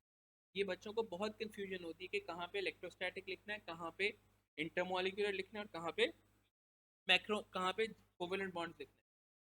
आयोनिक तो क्लियर है, आयोनिक तो आपको आइडेंटिफाई कर लोगे आराम से, इलेक्ट्रोस्टैटिक है वहाँ। जितनी भी चार्ज चीज़ें होती हैं उनमें इलेक्ट्रोस्टैटिक लगता है। चार्ज का मतलब क्या है, आगे मेटल्स पढ़ेंगे तो मेटल्स में भी चार्ज चीज़ें होती हैं, पॉजिटिव आयंस और डीलोकलाइज इलेक्ट्रॉन में भी इलेक्ट्रोस्टैटिक आती हैं फोर्सेस। आयोनिक में भी इलेक्ट्रोस्टैटिक आती है। बात रही कोवेलेंट की, कोवेलेंट में दो तरह के स्ट्रक्चर्स होते हैं, सिंपल और मैक्रोमोलिकुलर। सिंपल मॉलिक्यूलर में इंटरमोलिकुलर, मैक्रोमोलिकुलर में स्ट्रॉन्ग कोवेलेंट बॉन्ड। ठीक है, इसको मैं फर्दर जनरलाइज करूँ ना, अगर वो आपको किसी कोई भी कंपाउंड कहता है कि किसका लो मेल्टिंग पॉइंट है, तो समझ जाना कि वो सिंपल मॉलिक्यूलर स्ट्रक्चर। जितने भी स्ट्रक्चर्स आपने पढ़े हैं ना अभी तक, उनमें से सिर्फ एक ही चीज़ का मेल्टिंग पॉइंट कम होता है। वो कौन से स्ट्रक्चर्स हैं? सिंपल मॉलिक्यूल, जिनमें वीक इंटरमॉलिक्यूलर फोर्स। बाकी सब चीज़ों के मेल्टिंग पॉइंट ज़्यादा ही। ठीक है, इंटर और इंट्रा मैंने कुछ नहीं बताया, इंटर और कोवेलेंट बॉन्ड। अच्छा, तो मैं ये कह रहा था कि मैक्रोमोलिकुलर में स्ट्रॉन्ग कोवेलेंट बॉन्ड्स आएंगे जिनको ब्रेक करना पड़ता है, इस वजह से इनके मेल्टिंग पॉइंट ज़्यादा होते हैं। ठीक है, आपको ये आइडेंटिफाई करना है कोवेलेंट के अंदर कि सिंपल मॉलिक्यूलर है या मैक्रोमोलिक्यूलर। अगर सिंपल मॉलिक्यूलर है तो will talk about weak intermolecular, वजह से उनके मेल्टिंग पॉइंट्स कम। और अगर मैक्रोमोलिक्यूलर है then you will talk about covalent. नहीं, अज्यूम क्यों करेंगे? अगर एक कंपाउंड के अंदर मेटल है तो वो आयोनिक होगा। अगर एक कंपाउंड के अंदर दोनों नॉन मेटल है तो कोवेलेंट होगा। ये कैसे पता चलेगा कि मेटल्स हैं? मेटल अगर ग्रुप 1 2 3 का कोई एलिमेंट एक कंपाउंड के अंदर है, इसका मतलब है वो मेटल है। अगर ग्रुप 1 2 3 में से कोई एलिमेंट नहीं है एक कंपाउंड के अंदर, तो वो नॉन मेटल होगा। राइट, तो इसका मतलब है कोवेलेंट होंगे। अच्छा, अब यहाँ पे कंपैरिजन आता है डायमंड और ग्रेफाइट का, विच इज वेरी इंपॉर्टेंट।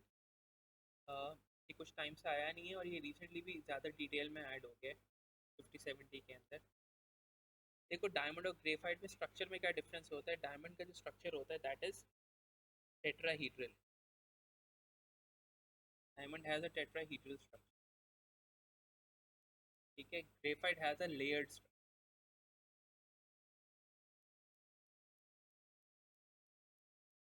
ठीक है, एक एक ये हो गया। दूसरी चीज ये कि दे आर हार्डर। टेट्राहीड्रल की वजह से क्या होते हैं, they are harder. It is harder than graphite. This is softer. I am not saying कि graphite is soft, I am saying graphite is softer than diamond. Why is it harder? Because it has stronger covalent bond.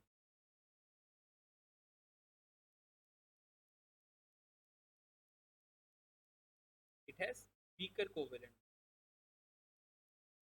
I'm not saying it has weak covalent bonds. I'm saying it has weaker covalent as compared to diamond. उसकी reason क्या होती है? उसकी reason ये होती है, diamond में एक कार्बन जो है ना, each carbon atom forms 4 bond, जो कि उसकी कैपेसिटी। जो आपका ग्रेफाइट है उसमें each carbon atom forms 3 bond. इसका मतलब ये है कि हर कार्बन एटम एक बॉन्ड कम बना रहा है। तो ऑब्वियसली डायमंड में नंबर ऑफ बॉन्ड ज़्यादा है और ग्रेफाइट में नंबर ऑफ बॉन्ड्स कम है, क्योंकि हर एटम, ग्रेफाइट में अगर 100 एटम्स हैं और डायमंड में भी अगर 100 एटम्स हैं, तो डायमंड में 100 बॉन्ड ज़्यादा बने हुए हैं और ग्रेफाइट में 100 बॉन्ड्स कम बने हुए हैं। इस वजह से डायमंड इज हार्डर। इसी वजह से डायमंड में कोई फ्री इलेक्ट्रॉन्स नहीं होते, इस वजह से ये बैड कंडक्टर होता है। Diamond is a bad conductor of electricity. और जो ग्रेफाइट होता है it's a good conductor.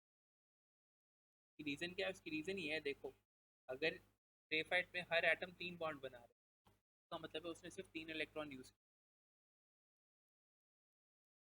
Graphite में हर एटम 3 बॉन्ड, का मतलब है उसने सिर्फ 3 इलेक्ट्रॉन यूज किए हैं अपने कार्बन में। है कि कार्बन के पास 4 इलेक्ट्रॉन, 3 यूज किए, इसका मतलब है हर कार्बन एटम का 1 इलेक्ट्रॉन फ्री है। तो graphite is a good conductor, why? Because it has free electron, it has free electrons in it. Diamond bad conductor, it has no free electron. Repeat कर रहा हूँ, डायमंड टेट्राहीड्रल होता है और graphite का layered structure, ठीक है?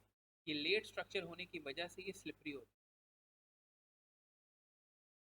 अगर लेड पेंसिल जो होती है, अभी ग्रेफाइट की जो पेंसिल होती है, अगर आप उसको रब करो थोड़ा सा, आपका हाथ का थंब स्लिप करेगा। ये स्लिपरी इसलिए होते हैं क्योंकि इनका लेयर्ड स्ट्रक्चर होता है। डायमंड का मैंने आपको स्ट्रक्चर बना के दिखाया था, ग्रेफाइट का ऐसे लेयर्स ही बनी होती है, ऊपर नीचे ऐसे लेयर्स ही बनी होती है, आपको देख के पता चल जाएगा। ठीक है, ये स्लिपरी होते हैं, ये इनका लेयर्ड स्ट्रक्चर होता है। स्लिपरी होने की वजह से इनका यूज भी है कि ये as a lubricant use as a lubricant for being slippery. Diamond क्योंकि हार्ड होते हैं, that's why they are used in drilling. ये यूजेस भी इंपॉर्टेंट है, ठीक है? वो आपसे ये इसी सिर्फ इस इंफॉर्मेशन में से वो आपसे कितने क्वेश्चन निकाल सकते हैं? इन सारे इसमें से, इन सारे इस इंफॉर्मेशन में से आपसे कितने क्वेश्चन आपसे पूछ सकता है कि बताओ भाई, फिजिकली डायमंड और ग्रेफाइट के स्ट्रक्चर में डिफरेंस क्या होता है? तो आप बताओगे कि डायमंड का टेट्राहीड्रल होता है, ग्रेफाइट का लेयर स्ट्रक्चर होता है। डायमंड में एक कार्बन 4 बॉन्ड बनाता है, ग्रेफाइट एक कार्बन 3 बॉन्ड बनाता है, इस वजह से डायमंड हार्डर होता है, ग्रेफाइट सॉफ्टर होता है। और इसके अलावा वो आपसे पूछ सकता है कि ग्रेफाइट, बताओ ग्रेफाइट गुड कंडक्टर क्यों है और डायमंड गुड कंडक्टर क्यों नहीं? तो आप कह सकते हैं डायमंड में फ्री इलेक्ट्रॉन्स और ग्रेफाइट में होते हैं। वो आपसे पूछ ले कि ग्रेफाइट में फ्री इलेक्ट्रॉन्स क्यों होते हैं? आप बताओगे क्योंकि ग्रेफाइट में एक कार्बन एटम तीन तीन बॉन्ड बना रहे हैं, तो 1 इलेक्ट्रॉन हर कार्बन एटम का फ्री है। इस तरह से कितने सारे फ्री इलेक्ट्रॉन। वो आपसे ये भी पूछता है कि डायमंड है उसका यूज़ क्या है, तो आप बता दें। तो ड्रिलिंग में ग्रेफाइट का यूज़ क्या है? लुब्रिकेंट यूज़ होता है। और क्या यूज़ है? इलेक्ट्रोड्स में भी यूज़ होता है, इलेक्ट्रोलिसिस के अंदर।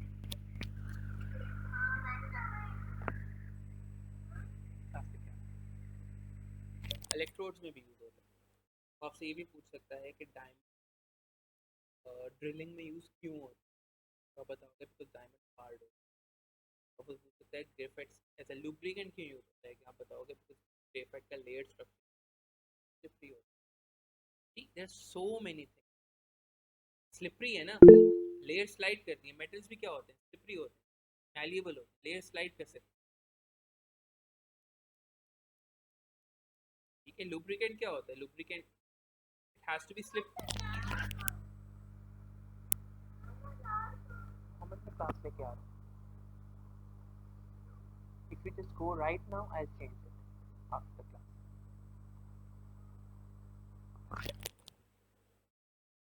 ठीक है, इसके कुछ क्वेश्चंस देख लेते हैं। इसके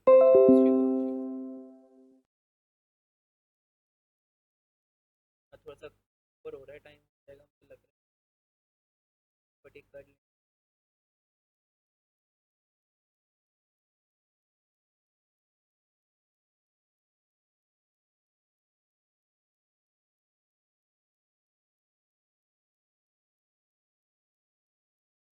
ये देखो, ये उसकी आई हुई है, एस्टर की आई हुई है।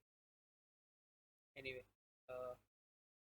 एस्टर की डॉट पर ये आईजीसीएसई में से ये फॉलोइंग स्ट्रक्चर है, इसको देख देख के बना।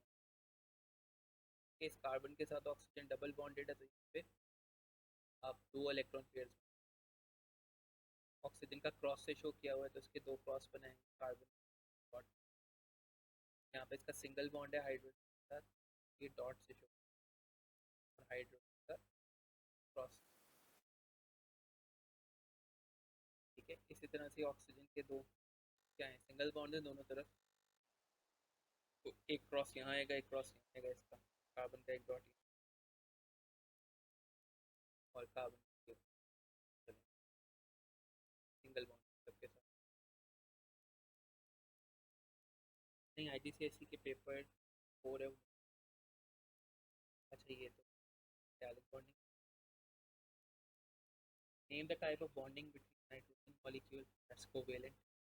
एक्सप्लेन इन टर्म्स ऑफ, कैसे पता कोवेलेंट है, क्योंकि नाइट्रोजन क्या है, नॉन मेटल है, नॉन मेटल बॉन्ड करेंगे तो covalent. Explain in terms of attractive forces why nitrogen the low melting point, बताएंगे it has weak intermolecular.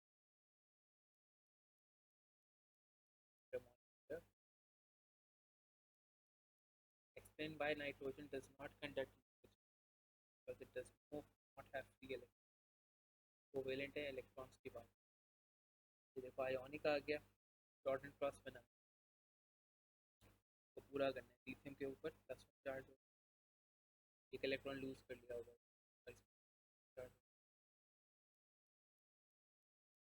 Lithium group 1 में है, +1 चार्ज होगा, एक इलेक्ट्रॉन लूज कर लिया, क्लोरीन ग्रुप 7 तो एक इलेक्ट्रॉन गेन करेगा।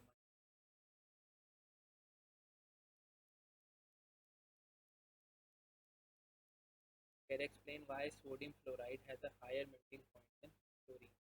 सोडियम फ्लोराइड आयोनिक है, क्लोरीन क्या है, कोवेलेंट। तो आप बताओगे sodium fluoride.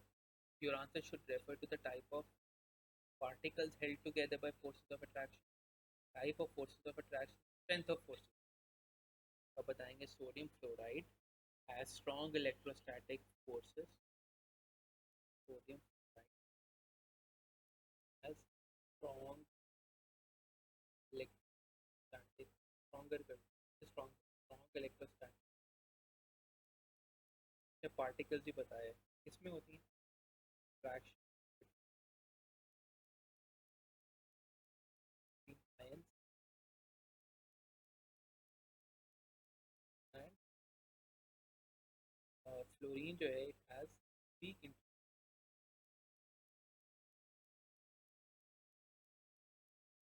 intermolecular forces, obviously molecules is between molecules।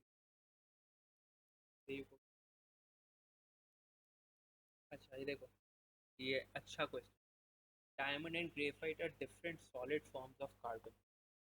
The carbon atom in diamond and graphite are arranged in different, state the number of covalent bonds each carbon atom has in diamond। Diamond में कितने carbon atom bond बनाता है, 4, इस tetrahedral structure. फिर state the term used to describe the structure of diamond, that is tetrahedral। Name an oxide that has a similar structure to diamond। Diamond क्या है, macromolecule है, एक ऑक्साइड का structure हमें पता है जिसका एग्जैक्टली डायमंड जैसा होता है, that is silicon dioxide, sand. Silicon dioxide का स्ट्रक्चर एग्जैक्टली डायमंड वाला होता है। SiO3 नहीं, SiO2। describe the arrangement of atoms in graphite, तो आप बताएंगे it has a layered structure,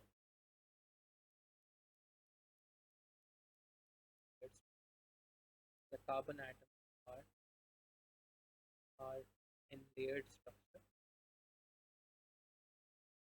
which makes, please wait now, which makes the structure slippery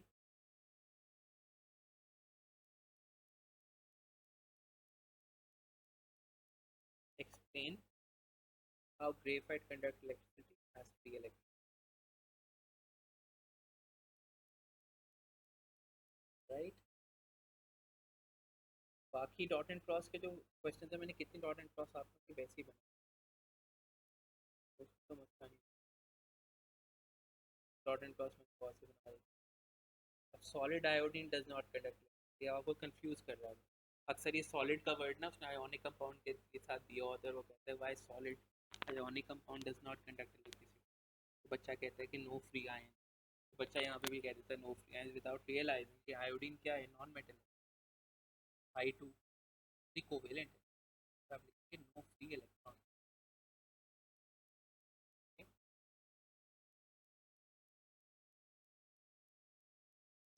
ये dot and cross बनानी है अपने Cl2O की। ऑक्सीजन के ऊपर Cl लगेगा क्योंकि ऑक्सीजन के पास 6 इलेक्ट्रॉन्स हैं आउटर मोस्ट में, क्लोरीन के पास 7। तो जिसके पास इलेक्ट्रॉन शेयर करने के लिए ज़्यादा होते हैं वो सेंट्रल एटम होता है, उसके ऊपर दूसरे माउंट। ऑक्सीजन के आउटर मोस्ट में 6 हैं, तो ऑक्सीजन के ऊपर 2 क्लोरीन, क्लोरीन के ऊपर 2 ऑक्सीजन। अब क्लोरीन को एक एक शेयर करना है, इसने भी एक शेयर कर दिया इसने, और ऑक्सीजन को 2 शेयर करने थे, 6 इलेक्ट्रॉन यहाँ के पास 4 बच जाएंगे, के पास 6 बच। आगे वो कह रहे हैं explain using ideas about structure and bond why Cl2O has a low metal. दोनों नॉन मेटल्स हैं, कोवेलेंट।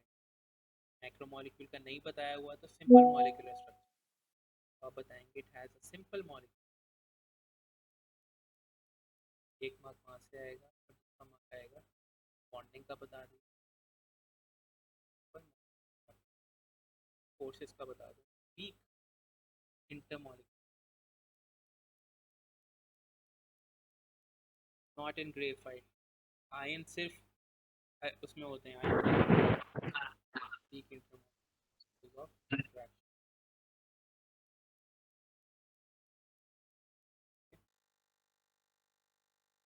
ये सिलिकॉन डाइऑक्साइड है। सिलिकॉन डाइऑक्साइड के बारे में अभी आपको पता होना चाहिए कि जाइंट होता है और इसका स्ट्रक्चर डायमंड की तरह। इसको सैंड भी कहते हैं, इसको सिलिका भी कहते हैं।